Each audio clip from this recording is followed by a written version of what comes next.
আপনাদের সকলকে আরও একবার স্বাগত। আশা করছি আপনারা সবাই খুব ভালো আছেন। আর এই স্টেশনটা চেনা চেনা লাগছে না? হ্যাঁ, এটা আমাদের চিরব্যস্ত হাওড়া রেলওয়ে স্টেশন। আর যে ট্রেনটি আপনারা দেখতে পাচ্ছেন সেটি হচ্ছে হাওড়া পুরী বন্দে ভারত এক্সপ্রেস। আমাদের প্রথম বন্দে ভারতে যাত্রা, তাও আবার পুরীর উদ্দেশ্যে। কথায় আছে জগন্নাথ দেব না ডাকলে নাকি তার তীর্থস্থানে পৌঁছানো সম্ভব না। তবে বলা যায় এবার জগন্নাথ দেবের ডাকেই আমরা সকলে মিলে যাত্রা শুরু করলাম হাওড়া থেকে পুরীর উদ্দেশ্যে। আবারও বেশ অনেক দিনের অপেক্ষার পর আমরা কোথাও বেড়াতে যাচ্ছি, তাই সবার মনেই খুব আনন্দ। তবে এবারের যাত্রাটা একটু অন্যরকম। এর আগেও বহুবার আমরা পুরী গেছি, তবে বন্দে ভারতে করে এই রকম সুন্দর ভিউ উপভোগ করতে করতে যাত্রা আমাদের এই প্রথম। বলা যায় সকলের কাছেই নতুন, তাই আমরা বেশ আয়েশ করতে করতে চলে যাচ্ছিলাম আমাদের গন্তব্যস্থলের উদ্দেশ্যে। প্রায় 5-6 ঘন্টার এই যাতায়াতের পথে প্রাকৃতিক দৃশ্য উপভোগ করতে করতে বেশ অনেকটা সময়ই আমরা পার করে দিলাম। তার সাথে সাথে অভিজ্ঞতার খাতায় জুড়ছিলাম বেশ নতুন রকমের কিছু মুহূর্ত। একে অপরের সাথে গল্প করতে করতে খুনসুটিতে আমরা কখন যে ভুবনেশ্বরের কাছাকাছি চলে এসেছি সেটাই বুঝতে পারিনি। বন্দে ভারতের যাত্রায় এক অনন্য অভিজ্ঞতা ছিল এখানকার খাওয়া দাওয়া এবং পরিষেবা। সত্যি বলতে ট্রেনটি এতটাই পরিষ্কার পরিচ্ছন্ন ছিল, এখানকার ওয়াশরুমগুলি অন্যান্য ট্রেনের ওয়াশরুমের থেকে এতটাই পরিচ্ছন্ন ছিল যে এই ট্রেনে যাত্রার সময় কোনো রকম অসুবিধার সম্মুখীন আমাদের হতে হয়নি। তাছাড়াও ট্রেনে সময়ে সময়ে খাবার পরিবেশন করা এবং তার পাশাপাশি খাবারের কোয়ালিটি সব মিলিয়ে আমরা বেশ মুগ্ধ হয়েছি। দুপুরের খাওয়া দাওয়ার মধ্যে ছিল ভাত, ডাল, চিকেন, সবজি, রুটি, দই। অবশেষে আমরা এসে পৌঁছালাম পুরী স্টেশনে। পুরী স্টেশনের বাইরে থেকে দুটো অটো নিয়ে আমরা চলেছিলাম স্বর্গদ্বারের উদ্দেশ্যে। স্বর্গদ্বারে পৌঁছে আমাদের প্ল্যান ছিল সেখানের বেশ কিছু হোটেল ঘুরে দেখে অবশেষে একটি হোটেল নিজেদের জন্য বেছে নেওয়ার, কারণ আমরা কলকাতা থেকে কোনো হোটেল বুক করেই এখানে আসিনি। তবে কখনো ভাবিনি এখানে এসে হোটেল বুক করাটা এতটা হেক্টিক হবে, কারণ কলকাতায় যতটাই ঠান্ডা থাকুক না কেন পুরীতে আবহাওয়া ছিল বেশ গরম। সেই চড়া রোদে প্রায় 1.5 ঘন্টা এই হোটেল ওই হোটেল ঘুরতে ঘুরতে অবশেষে এই হোটেলটি আমরা আমাদের থাকার জন্য বেছে নিয়েছিলাম। হোটেলের নাম ছিল এশিয়ান ইন। হোটেলের রুমগুলি ভীষণ সুন্দর, স্পেশিয়াস এবং পরিষ্কার পরিচ্ছন্ন ছিল। সত্যি বলতে এর আগে প্রায় 10খানা মতো হোটেল আমরা ঘুরে চেক করে দেখেছি, তবে এত পরিষ্কার পরিচ্ছন্ন হোটেল এর আগে আমি পাইনি। সেদিন সবাই ভীষণভাবে ক্লান্ত হয়ে পড়ায় হোটেলের বাইরে এসে একটু চা পর্ব মিটিয়ে নিয়ে আশপাশটা ঘুরে দেখেই হোটেলে ফিরে গেছিল রেস্ট করার জন্য, কারণ পরের দিন সকালেই আবার রেডি হয়ে চলে আসতে হয়েছিল আমাদের ব্রেকফাস্ট এরিয়াতে। সকাল সকাল নানা রকমের খাবার হাতের সামনে প্রস্তুত পেয়ে আমরা তো বেশ খুশি হয়েছিলাম। আমরা সবাই পরিমাণ মতো খাবার দাবার নিয়ে নিজেদের ব্রেকফাস্টটা সেরে ফেলেই বেরিয়ে পড়েছিলাম একটা ছোটোখাটো ডে ট্যুরের উদ্দেশ্যে। এবারে পুরীর অভিজ্ঞতা আমার বেশ অন্যরকম। এত সুন্দর এখানকার রাস্তাঘাট এবং বেশ পরিষ্কার পরিচ্ছন্ন। আমাদের হোটেলটি স্বর্গদ্বারের বিচ থেকে বেশ খানিকটা ভেতরের দিকে, তাই জন্য আমাদের হোটেলের চারপাশটি আমরা আরও বেশি পরিষ্কার পরিচ্ছন্ন পেয়েছি। তবে সত্যি বলতে আমার দীঘার থেকে পুরীর বিচ অনেক বেশি ভালো লাগে। এত সুন্দর পরিষ্কার ঝুড়ো বালি, আর এখন তো বেশ মেনটেন করে রাখা হয়। এই জিনিসটা আমাকে ভারী খুশি করেছে। আমরা অনেকখানি পথ এই অটোটিতে করে যাত্রা করার পর প্রথম লোকেশনে গিয়ে পৌঁছালাম, যেটি ছিল শ্রী শ্রী ওমকারেশ্বর টেম্পল। এখানে বেশ সুন্দর একটি মন্দির ছিল এবং তারপর আমরা আরও বেশ 2-1টি জায়গা ঘুরে দেখেছিলাম এবং অবশেষে এসে পৌঁছালাম আমাদের হোটেলটির ঠিক সোজাসুজি যে বিচটি আছে সেখানে। এই মৃদুমন্দ হাওয়াতে সুন্দর ছাতার তলায় চেয়ার নিয়ে বসে ঘন্টার পর ঘন্টা অতিবাহিত করা যায়। তার উপর এখানকার ঝুড়ো বালিতে পা গুজে বসে থাকার আরামই আলাদা। বেশ অনেকটা সময় আমরা সমুদ্রের দিকে তাকিয়ে সময় কাটালাম। আমাদের সামনে দিয়ে চলে গেল এই উটগুলি, যার পিঠে চড়ে বেশ কিছু মানুষজন আনন্দ উপভোগ করছে। বিচে বসে প্রথমে আমরা গরম গরম সিঙাড়া, মদনমোহন, ডাব এবং আরও বেশ কিছু রকমের খাওয়া দাওয়া করলাম। আর তার পাশাপাশি চলতে থাকলো নানা রকমের অ্যাস্থেটিক ফটোশ্যুট ইনস্টাগ্রামের জন্য। ঘণ্টা দেড়েক সেখানে সময় কাটিয়ে অবশেষে আমরা ফিরে এসেছিলাম আমাদের হোটেল রুমে। আমাদের হোটেল রুমটা এতটাই সুন্দর, আলো ঝলমলে ছিল, সূর্যের আলো জানলার কাঠগড়ায় এসে এত সুন্দর খেলা করত যে সেখানে বসে ঠান্ডার মধ্যে সমুদ্র দেখতে দেখতেই অনেকটা সময় কাটিয়ে ফেলা যায়। আমাদের হোটেলের সামনেই ছিল বেশ সুন্দর একটা বাগান, আর হোটেলের সামনে বেশ বড় কোনো হোটেল ছিল না, যার ফলে হোটেল রুম থেকে সমুদ্র সোজাসুজি দেখা যেত।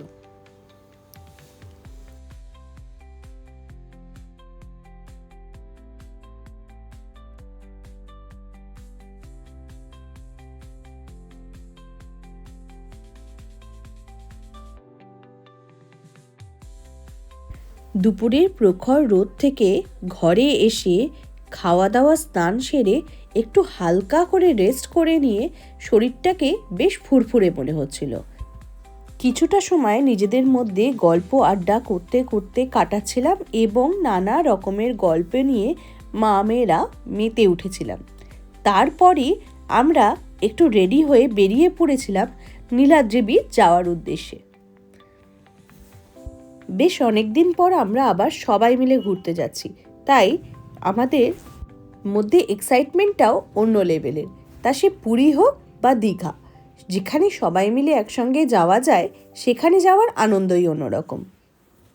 সামান্য কিছুক্ষণ অপেক্ষা করার পর সবাই একজোট হলাম আর রওনা দিলাম নীলাদ্রি বিচ ঘুরে দেখার উদ্দেশ্যে। আমি বেশ কিছু রিলসে দেখেছিলাম যে এখানকার বেশ সুন্দর সুন্দর কিছু বিচের মধ্যে একটি হচ্ছে নীলাদ্রি বিচ। এই নীলাদ্রি বিচ আমাদের হোটেল থেকে ভাড়া নিয়েছিল 450 টাকা। নীলাদ্রি বিচ পুরীর বিভিন্ন বিচের মধ্যে অন্যতম সুন্দর বিচ। বিচে ঢোকার মুখে বেশ সুন্দর একটি বাঁধানো পার্ক মতো আছে, যার চারপাশ দিয়ে হেঁটে ঘুরে বেশ খানিকটা সময় কাটিয়ে ফেলা যায়। পার্কটির আশেপাশে ছিল বেশ কিছু ছোটোখাটো চায়ের দোকান, ক্যাফে এবং সন্ধেবেলার খাওয়ার দোকান। এছাড়াও পার্কটি সুসজ্জিত ছিল বেশ কিছু কাঠের আসবাবপত্র, ডিজাইন এবং নানা রকমের গাছপালা দিয়ে। এই বিচটি এতটাই পরিষ্কার যে এখানে আমি নোংরার নটুকু দেখতে পাইনি। সত্যি বলতে এখনকার পুরী আমাকে বেশভাবে মুগ্ধ করছে। এই ঝুরঝুরে পরিষ্কার বালিতে বসে একটা ছোটোখাটো পিকনিক সেরে ফেলা যায়, এত সুন্দর এই জায়গাটি। সত্যি বলতে এখান থেকে ফিরে আসার মন আমার একেবারে ছিল না। তবে জায়গাটি বেশ নির্জন, তাই আমরা বেশি রাত না করে আবার ফিরে যাচ্ছিলাম আমাদের হোটেলের দিকে।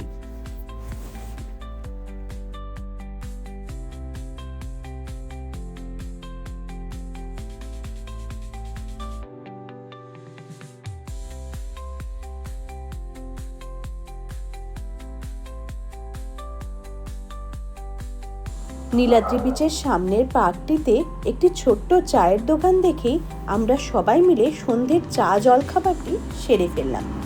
কি সুন্দর করে সাজানো না এই পার্কটি, আমার তো বেশ ভালো লেগেছে। আর সত্যি বলতে মা বাবাদের নিয়ে ঘুরতে এসেও বেশ শান্তি। রাস্তা পেরোলেই আমাদের হোটেল, এত তাড়াতাড়ি বাড়ি ফিরবো না, তাই রাস্তার অপর পারে বসেই সমুদ্রের হাওয়ায় বেশ কিছুক্ষণ সময় কাটাচ্ছিলাম এবং নিজেদের মধ্যে একটু গল্পগুজব করছিলাম।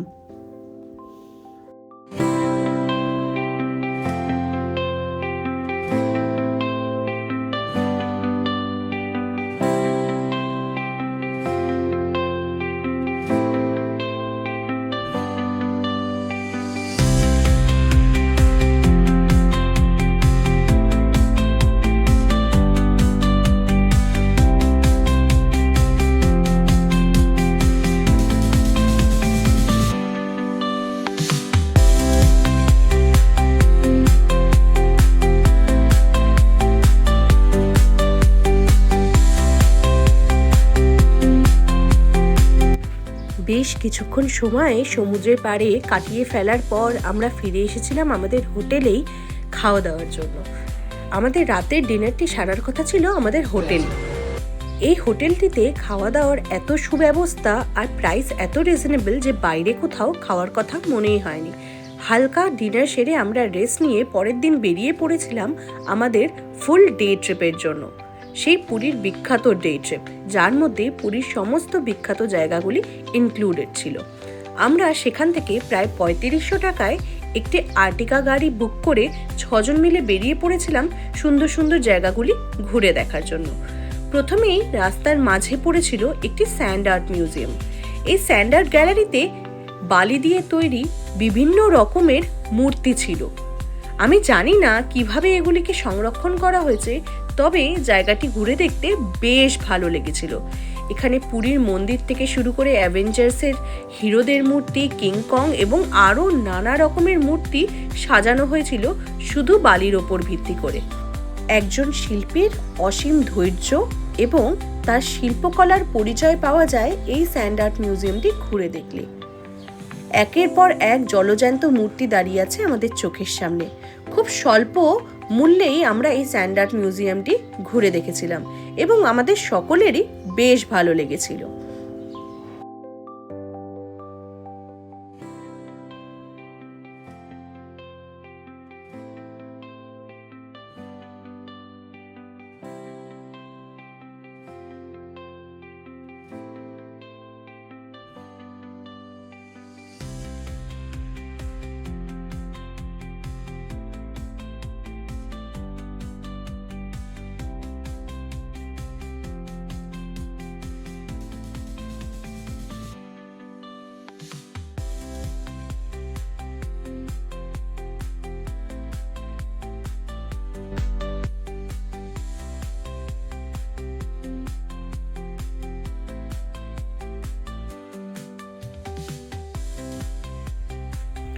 স্যান্ড আর্ট মিউজিয়াম দেখে বেরিয়ে বেশ অনেকটা রাস্তা অতিক্রম করে অবশেষে দেখা মিলল বিখ্যাত চন্দ্রভাগা বিচের। এটি আমাদের সেদিনের দ্বিতীয় দর্শনীয় স্থান ছিল। এটা হচ্ছে কারওয়ান বিচ।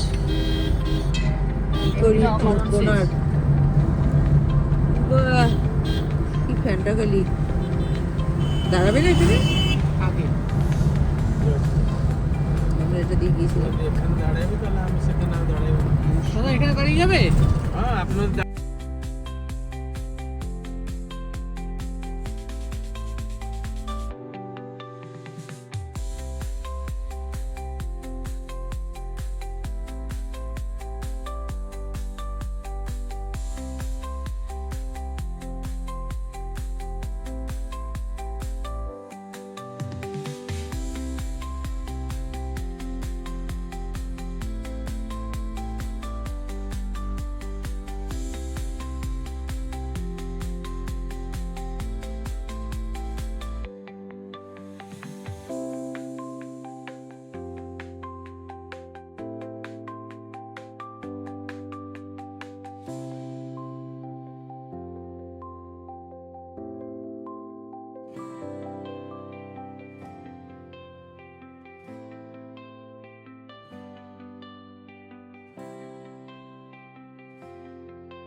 চন্দ্রভাগা বীচ দেখে আমরা রওনা দিয়েছিলাম কোণারকের সূর্য মন্দিরের উদ্দেশ্যে।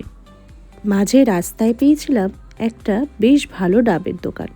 সেখান থেকেই একটু আত্মার তৃপ্তি ঘটিয়ে আমরা রওনা দিলাম কোণারকের সূর্য মন্দিরটা বহু বছর পর আরও একবার ঘুরে দেখতে। এত সুন্দর পরিষ্কার পরিচ্ছন্ন জায়গা যে খালি পায়ে অনায়াসে ঘুরে বেড়ানো যায়। এখানে শুরুতেই ছিল একটি আর্ট মিউজিয়াম, তারপর আরও একটু এগিয়ে গিয়ে প্রায় ওই 35 থেকে 40 টাকা করে টিকিট কেটে আমরা রওনা দিয়েছিলাম মন্দিরটি দেখতে। এবার দেখলাম এখানে অনলাইনে টিকিট কাটারও ব্যবস্থা রয়েছে। এই টিকিট কাটার সময় হলো এক গন্ডগোল। দুইজন দুই লাইনে দাঁড়িয়ে দুবার টিকিট কেটে চলে এসেছিল। ফলে আমাদের এক একজনের কাছে ছিল দুটো করে টিকিট, মানে দুবার ঘুরে দেখতে পারবো আমরা এই কোণারকের সূর্য মন্দির। কিন্তু এত বড় মন্দির চত্বর দুবার কে ঘুরে দেখবে? একে কাঠ ফাটা রোদ, ডিসেম্বরের শুরুতে পুরীতে ঠান্ডার ঠটুকু নেই। এই চড়া রোদে কতবারই বা ঘুরে দেখা যায় এই সুন্দর মন্দিরটি। তবে যেদিকেই চোখ যাচ্ছে শিল্পকলার এক অপরূপ নিদর্শন। বেশ ভালো লাগছিল এই জায়গাগুলি ঘুরে দেখতে। গুটি গুটি পায়ে আরও 5 জন পর্যটকের মতো আমরাও এগিয়ে চললাম মন্দির প্রাঙ্গণটি ঘুরে দেখতে। এই কোণারকের সূর্য মন্দির বিশেষভাবে চিরকালই বিখ্যাত। আর এই মন্দিরের দেয়ালে যে অপরূপ শিল্পকলার নিদর্শন রয়েছে তাও বৈচিত্র্যময়। নিপুণ শিল্পীদের হাতের শিল্পকলাতে সেজে উঠেছিল এই সমস্ত মন্দিরগুলি। এবং এখনকার এই মন্দির চত্বর আরও বেশি সুসজ্জিত। প্রতিনিয়ত এখানে মডিফিকেশনের কাজ চলছে, নতুন নতুনভাবে মন্দিরগুলিকে সংরক্ষণ করা হচ্ছে। আর এখানে মানুষজনও বেশ সচেতন। এরপর এখান থেকে বেরিয়ে আমরা চলে গেছিলাম অন্য একটি লোকাল মন্দিরে। আমাদের যখন বিয়ে হয়েছিল তখন এই মন্দিরে মায়ের একটি মানসিক ছিল যে বিয়ের পর আমরা এখানে একটি পুজো দেব। এরপর আমরা পৌঁছে গেছিলাম ধুলির শান্তিস্তূপ দেখতে। এই শান্তিস্তূপটি দেখতে একটি সাদা রঙের প্রাসাদের মতো। সত্যি বলতে এবার পুরীতে যে কটি জায়গা আমরা ঘুরে বেরিয়েছি প্রতিটি জায়গা এতটাই বেশি পরিষ্কার পরিচ্ছন্ন যে প্রতিটি জায়গায় ঘুরে বেরিয়েও বেশ ভালো লাগবে। আর এখানে আরও বেশি ভালো লেগেছিল এখানকার নিস্তব্ধতা। শান্তিস্তূপের উপরে উঠে সেখান থেকে দূরের প্রাকৃতিক দৃশ্য উপভোগ করতেও বেশ ভালো লাগছিল। সত্যি বলতে প্রতিটি জায়গা এবার যেন মনের কাঠগোড়ায় একটা বড় জায়গা করে নিয়েছে।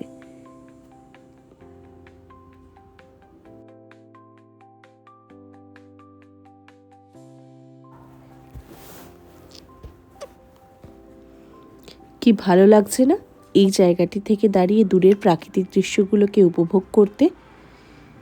অবশেষে নানা রকমের জায়গা ঘুরে বেরিয়ে একটি গোটা ডে ট্রিপ কমপ্লিট করে আমরা রওনা দিয়েছিলাম আমাদের নিজেদের বাসস্থানের উদ্দেশ্যে, মানে আমাদের হোটেল এশিয়ান ইনে। সারা দিনের ক্লান্ত শরীর নিয়ে একবার হোটেল রুমে পৌঁছে মনে হচ্ছিল আজ আর বেরোবো না। তবে একজন পর্যটকের মন কখনোই কোথাও ঘুরতে এসে ঘরের মধ্যে আবদ্ধ থাকতে চায় না। তাই আমরা আবার কাছে পিঠে ঘোরার জন্য বেরিয়ে পড়েছিলাম। কাছে পিঠে ঘোরা মানে ওই বিচের সামনে একটু সময় কাটানো। তারপর আমরা ফিরে এসেছিলাম আমাদের হোটেলে। পরের দিন সকাল সকাল তৈরি হয়ে আমরা বেরিয়ে পড়েছিলাম জগন্নাথ দেব দর্শনের উদ্দেশ্যে। জগন্নাথ দেব দর্শনই ছিল এবারের পুরী আসার সব থেকে বড় কারণ। এবং আমরা অনেক ছোটবেলায় জগন্নাথ দেবের দর্শন করেছিলাম এই পুরীর মন্দির থেকে।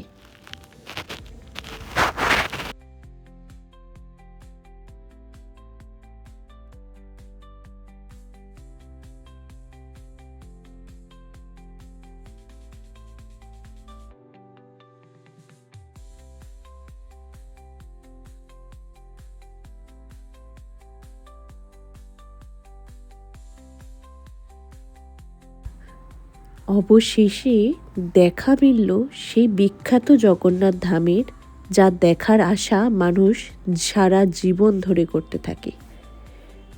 প্রতিটা মানুষ নিজের জীবদ্দশায় একবার এই ধাম নিজের চোখে দর্শন করার ইচ্ছা রাখে। এবারও আমরা ভীষণ ভালোভাবে জগন্নাথ দেবের দর্শন পেয়েছি। কথায় আছে না, জগন্নাথ দেবকে দর্শন করে ফিরে আসার সময় পেছন ফিরে তাকালে জগন্নাথ দেব তোমার দিকেই তাকিয়ে থাকে। আজ তার আমি একদম প্রকৃত দৃষ্টান্ত নিজের চোখের সামনে দেখলাম, আর দেখে এত ভালো লাগছিল। এবারও একই কথা বলবো, মন্দির প্রাঙ্গণ ভীষণ সুন্দরভাবে সুসজ্জিত, ভীষণ পরিষ্কার পরিচ্ছন্ন। যেবার আমি এর আগে এসেছিলাম সেবার এতটা পরিষ্কার পরিচ্ছন্ন ছিল না, তবে এইবারটা যেন সব কিছুই পুরীতে খুবই ভীষণ মেনটেইনড এবং পরিষ্কার পরিচ্ছন্ন করে রাখা আছে। জগন্নাথ দেবকে এবার যেভাবে দর্শন করে গেলাম, ইচ্ছা আছে আবারও যাব, বারবার ফিরে যাব। আর ওই যে সেই বিখ্যাত পতাকা, যার অনেক গভীর ব্যাখ্যা আছে, আজ তাতে নাইবা গেলাম। জগন্নাথ দেবকে দর্শন করে ফেরার পথে আমরা একটা ভালো জায়গায় ব্রেকফাস্ট করার জন্য খুঁজছিলাম, আর ঠিক তখনই মনে পড়ে গেল একজন বিখ্যাত ব্লগারের সাজেস্ট করা একটি বিখ্যাত রেস্টুরেন্ট, দি গ্র্যান্ড রিজেন্সি। এই রেস্টুরেন্টটায় এসে আমরা সকালে জলখাবারটি সেরেছিলাম সাউথ ইন্ডিয়ান ব্রেকফাস্ট দিয়ে। আমরা সবাই খেয়েছিলাম মশালা ধোসা, দহি বড়া, তার সাথে 1 কাপ করে চা। জায়গাটা বেশ সুন্দর, আর সব থেকে ভালো কি জানো তো, এখান থেকে বসে জগন্নাথ দেবের মন্দিরটি সুন্দর ভিউ পাওয়া যায়। খাওয়া দাওয়া সেরে এই যাবত আমরা হোটেলে ফিরে গেছিলাম, আর তারপরই তৈরি হয়ে বেরিয়ে পড়েছিলাম আমাদের সব থেকে বড় এবং ম্যান্ডেটরি পুরী ট্র্যাডিশনের জন্য, সেটা হচ্ছে খাজা কিনতে যাওয়া। বেশ খানিকটা সময় বিচের পাড়ে সময় কাটিয়ে আমরা মা মেয়েরা চলে গেছিলাম খাজার দোকানে, এবং তার সাথে বেশ কিছু কেনাকাটাও করে নিয়েছিলাম। পুরীতে এসে সম্বলপুরের শাড়ি অথবা কটকির চুড়িদারের পিস এসব যদি নাই বা কিনলাম, তাহলে আর গিয়েই বা লাভ কি। পরবর্তী অংশে এই সমস্ত কাজগুলো আমরা সম্পন্ন করেছিলাম, তাই সেগুলি আর ভিডিওতে ধরা সম্ভব হয়নি। আবার পরবর্তী ব্লগ নিয়ে খুব তাড়াতাড়ি ফিরে আসবো। ভালো থাকবেন।